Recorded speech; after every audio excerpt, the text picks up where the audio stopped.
I'm Anna Orias from Musically Minded Academy. We're doing a live... That's my husband in the background. We're doing a live studio tour today. I'm going to talk you through 3 things about my studio right now. One is the placement of everything that I have in here. Secondly is technology. And third is the organization of the materials that I use. So we're going to take a deep dive into some of these topics. But right now, I'm just going to do a walkthrough, and then we'll do the deep dive later. One thing I wanted to emphasize, though, is that we are upgrading this studio. I'll give you a picture of the first iteration of this studio, which I thought was kind of cool back when coronavirus started, but quickly became not cool after 4 weeks and realizing we could do better. But before we then upgrade this one, which I think is pretty great today, I wanted to show you that you too can do this with whatever you have in your house on a low budget, because although this looks pretty high tech, it's actually done on a pretty low budget. So we're going to go around the studio like this to give you all the details. First of all, let's start with this little storage ottoman that we got from Costco. What do we use it for? Hiding junk. See all that junk in there? When there's papers and things around the studio that I don't want, shove them in there, close the lid, nobody sees it, out of sight, out of mind. Over here we've got, a copy fax scanner. Of course, we'd never use faxes, but again, this is kind of an old machine, and it's right here for me to copy things, but mostly right now for coronavirus, I'm using it for scanning. So we've got it, I can put in sheets that I need to give to students that I need to scan and send to them, and put it in our Google Drive and send it over to them. Let's go into this corner. These are from IKEA, and this is where I take my visuals from. I take them out, use them for the lesson, put them back. I also have this phone. This is an old iPhone 6 that I use for my face shots in the lesson, and I actually do move it all around. I've got this weird thing on the bottom. I was going to take it off for this video, but I really want this to be a budget video to show you that this stand was opening and closing, and I just found a solution for my home. Maybe we could go out and buy a way better stand and spend a lot of money, but there are some things with just what you have at home. So I can use this to turn and take a video of the board over here when I'm demonstrating. When I'm sitting at the piano, this can film my face. I also carry it around with me to do shots if I want to sit from different places. This is my keyboard. It is very old, but when I bought it, it was very high tech. So, and right now, I still use it. This is how old it is. If you don't know what this is, then you're a lot younger than me. Okay, and maybe boomer. like a lot younger than the keyboard. But the students, when I hand this to them, I'm like, what the heck is that? This actually has MIDI files on it. I can record and put the discs in here. And I still use that technology today. I find it to be really convenient. Of course, I got my keyboard here. I've got an iMac. And this is really old. How old is this? 2009. 2009, it's over yeah. 10 years old. Over 10 years old. But the screen is really nice, and I've got this really nice webcam. So this is one of the upgrades that we already did, and I'm going to let my husband, the techie, talk about this, what kind of video camera this is. It's a webcam. It's a Logitech C920. Yeah, and we have it, if you look closely, it's upside down. Do you see that? So rather than using mirroring and zoom, we hung it upside down. That way my keyboard shows up the right way for students when it comes up here and goes in here. We have it on a pole that's going straight down, and we have it on this pivot stick. So for the more advanced students, I need full keyboard shots, and for other students, that's just like a selfie stick what we have there. This is a selfie stick. I used my iPad Pro. We bought it refurbished. I have a lot of sheet music on here that I use, Google Drives and things, and some students are, I send them binders of the stuff that they need, but then rather than me constantly having to take out all of these hundreds of papers that I have, I keep them all organized on my iPad Pro and use that for sheet music during my lesson and for Google Docs and for other things that we need. Here we have a microphone, and this is hooked into this computer right now, and it records my voice in the piano, and it's pretty high tech. This is, of course, what's this called, sweetie? A pop filter. A pop filter, so that you don't hear my P's and my T's and my, what are their letters? Right. We've got headphone stands. I use 2 headphones. I didn't bring one over here, but these are open-backed headphones, and of course these are nice. These are nice headphones. This is one of our upgrades. The reason why I use open-backed headphones, and I always wear them when I'm in a Zoom call, is that the sound is coming out the back, and I can hear myself playing the piano while I'm teaching. I've got my iPhone. This is my daily iPhone that I use, and I actually don't use it for filming or anything in the lessons because I have text messages and things that I communicate with the parents while kids are in lessons, and I'll text them so the parents don't necessarily have to be in the room, but if there's something that I need for them and the parents are over in their office while their kids are taking a lesson, I can text it to them quickly on my iPhone. And or if my next student is coming in and they're having an issue, I do allow these short little text messages during my lessons that I'll respond to very quickly. This is my desk setup. This is where I do all of my office work. I do administer a nonprofit music academy. There's a lot of administration. I have 2 screens set up. This one I can set up tall and this one across. And it's a sit-stand desk. This sit-stand part of it was very cheap, although it does need an upgrade because you have to be Hercules to lift this thing up and down, but it does really help on the days when I just don't feel like sitting all day. I can stand it up. And this is connected to the oldest, I don't know if you get a shot of this, the oldest MacBook. What's that thing called? Mac Pro. Mac Pro. How old is that? That's from 2009. We bought that refurbished about maybe 6-7 years ago. 2009. Yeah. So we do have a new computer on the way, but I just wanted to show you that all of these things are happening quite well on these old computers.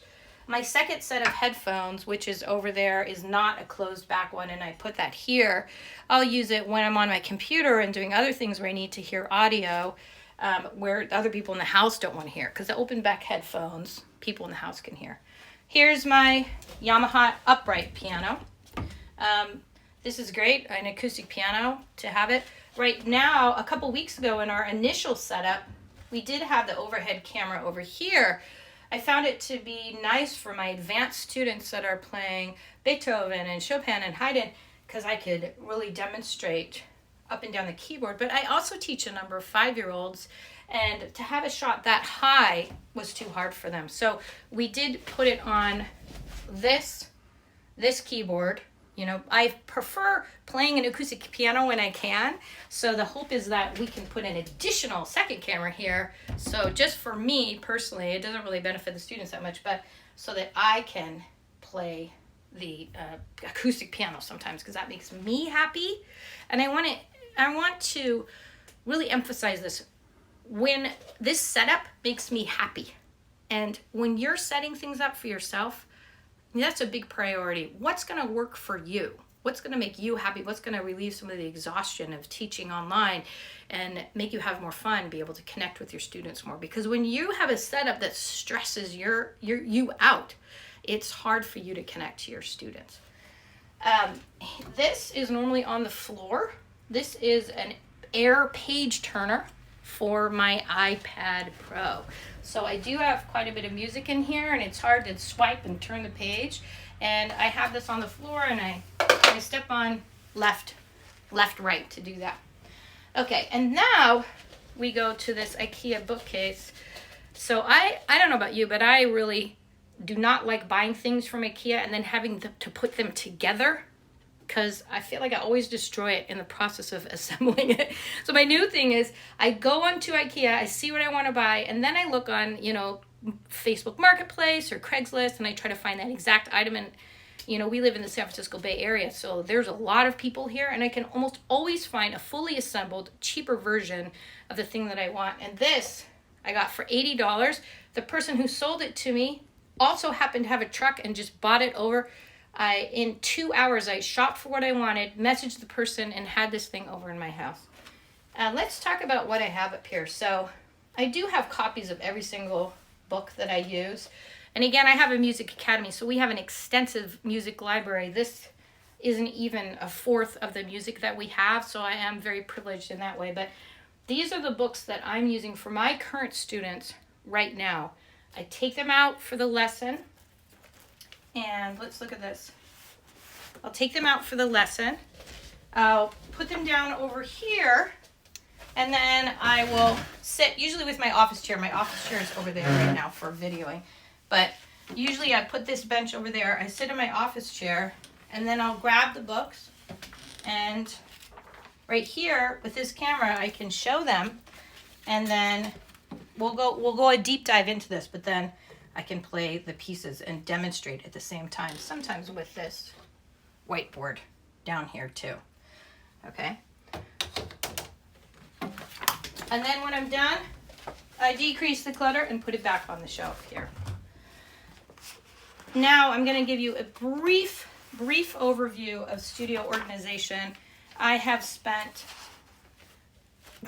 a long time, maybe a decade, coming up with these organization systems, because in our music academy we have, you know, hundreds of students, and we have all of this music. So let's just look over here. I've got these magazine boxes. Again, these are really cheap. These are from IKEA, and you know, this is just paper that I printed out and glue sticked on, so this is really cheap. These are Christmas ornaments that, you know how parents are always giving you Christmas music, Christmas presents. But these are all level 1, level 2, level 3, 4, and a little bit higher than 4. And I've got my things that I use, tape and staplers over here. And I've got some other visuals that I'll take out. So that's how this is organized. Let's look over here for, let's not look over there for, let's look over here and see some more music that I have organized. So I've got level 5, ragtime, Gershwin and Porter, and over here I've got musical theater and movies. We have boxes and boxes and a whole nother shelf of all of these details that we have for the Academy. Lastly, let's talk about lighting, okay? So in our initial setup, I had everything over there and the windows were behind me. Part of the reason for that is I didn't want people to see my kitchen over here. My kids are in the kitchen, my husband's in the kitchen a lot. We have a small place, and our kitchen has a lot of things in it. So that's why I put this bookcase right here. Okay. So it can block the visuals. And the reason why I switched my whole studio around is that I wanted to see sunlight. So right now we have these curtains closed because, you know, the camera is shooting this way. But when I'm having my lessons, the camera is all shooting this way. And I have natural light shining on me, which has made a huge difference for me in terms of my sleep, you know, circadian rhythms, and also feeling connected to outside and looking at birds and squirrels and things while I'm teaching, rather than just being in this closed off studio. And also my lighting looks a lot better. Natural light looks a lot better. But it, you know, it does get dark at some point in the day. We have various lights. I have this light behind my computer monitor to help with eye fatigue. This is when it's dark outside. That helps me with eye fatigue. I have this light, and I'm going to let my husband describe what's going on with this one. Can you tell us, sweetie? Actually, it's just a work light, an LED work light from Costco. I think it was like $30 that we about picked up. Yeah, and so why is it pointing at the ceiling? Well, so basically, and it's a little bit slightly overexposed on the video, but basically just to add a little bit more diffusion off the ceiling, balance it down so that way you have a little bit more overhead lighting. Yeah, I'm going to turn this off. So it's daytime. If the curtains were open, I don't need this at all. But when it starts to get to be nighttime and I'm teaching, I'll turn that on. So you see the difference between those two? Is this overexposed or dark or? I think it looks okay, yeah. It looks okay, yeah. Same thing for this. Should I turn it back on right now or leave it off? No, we can leave it off. Okay, same thing for this. So when I'm teaching during the daytime and the curtains are open, they're not open right now. Natural light is coming in. There's plenty of light on this keyboard. But as it starts to get to be nighttime, the keyboard gets to be too dark. So I have this light. I don't think it's plugged in. This light. Sorry, we just moved it here so it's not plugged in. But I can angle it up and down to brighten up the keys a little bit for when I'm teaching here. And, you know, of course, also light up my sheet music if I need to do that. But since I use my iPad so much for my sheet music, mostly this light just lights up the keys. We have a whole nother cabinet over here, but the massage chair, and yes, I do have a massage chair that's in my studio when I could sit and use the massage chair to make me happy in between lessons, or, you know, just to relieve stress. And other family members can come and sit in my house while we're here in coronavirus. And then lastly, I have a tiny bit of decorative elements. You might think, well, geez, no one's coming over to my house. Why do I need to spend the time with this? But again, your stress relief and your happiness is really important. And so to have these little Christmas, you know, pianos and the tiny bench makes me so happy.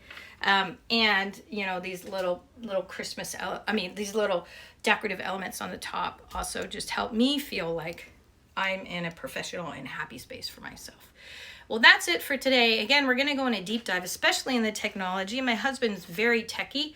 I like to think I'm techie, but usually I come up with an idea, you know, that's akin to this, right?